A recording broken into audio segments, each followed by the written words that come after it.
What's up, y'all? My name is JR, and for those of you who don't already know, I'm a huge movie and TV nerd. If you're new here, I appreciate you taking the time to check out my channel. I hope you consider sticking around and joining the film community I'm trying to build here on YouTube. So in today's video, I'm going to be talking about what I think the biggest narrative fumble so far in the Paramount Plus crime drama television series, Mayor of Kingstown is. And just so you guys know, this video will contain spoilers. So if for some reason you haven't gotten around to watching this series yet and you don't want to know anything that happens in it, you might want to exit this video now. And with that being said, no more wasting time. Let's get into it.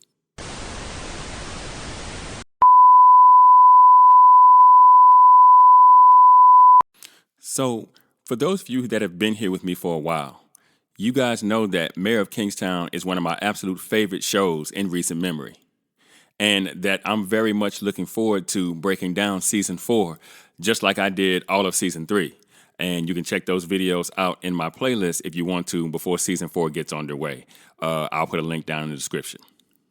But despite the extremely strong start to the series, I do think the show has kind of come back to the pack just a little bit, and I blame Taylor Sheridan himself for that fact.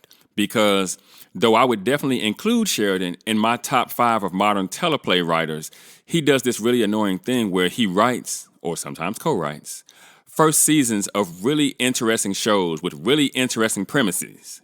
And then he passes those shows off to other writers while he moves on to something new. And it can be really detrimental to the overall narrative quality of the stories he's ultimately responsible for telling us.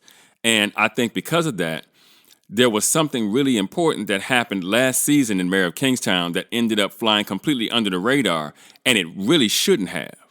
And I wanted to take a moment before Season 4 starts here to talk about it in this video. Now, in episode 3 of last season of Mayor of Kingstown, we see Iris get arrested for driving without a license. Seems simple on the surface.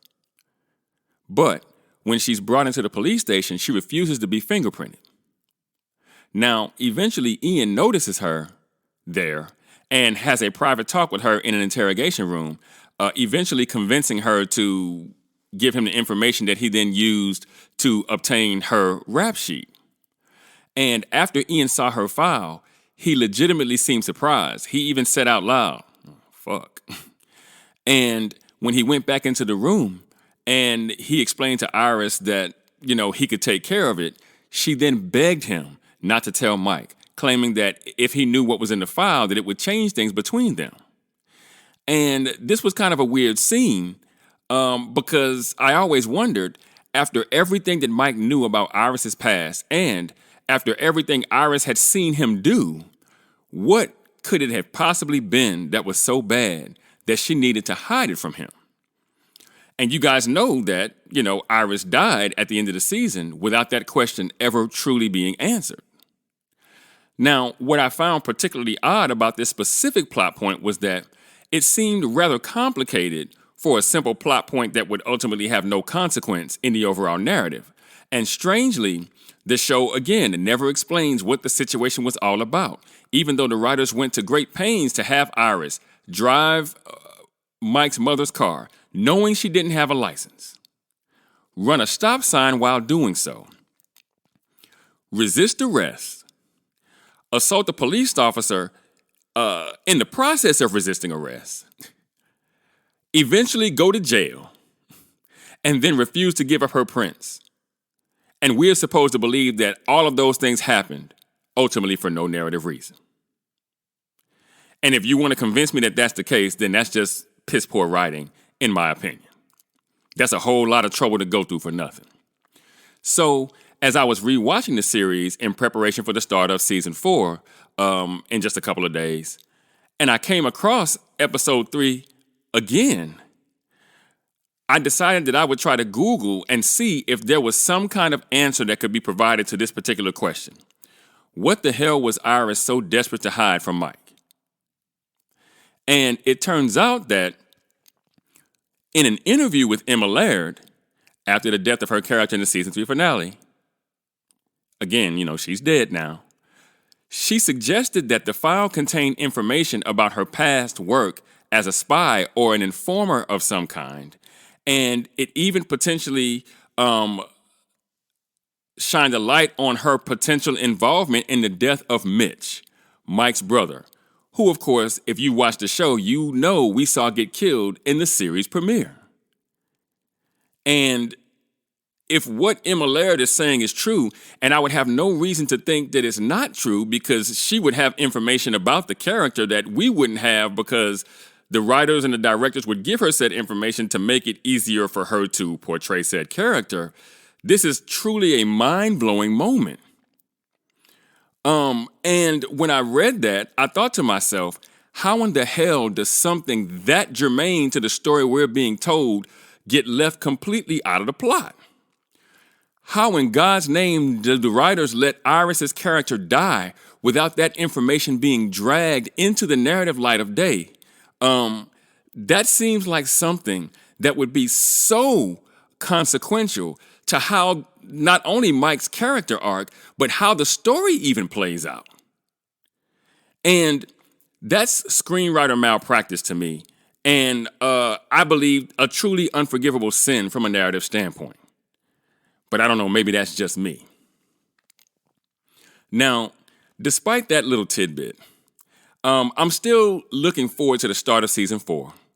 Though secretly, I hope that we're at least on the back nine of this story, if for no other reason than to keep the story from overstaying its narrative welcome and as a result, becoming completely ridiculous. Because that's what happens when these stories stay too long. Now, the writers have to figure out where to take the characters after their natural conclusions, and it just becomes a shit show, if you will.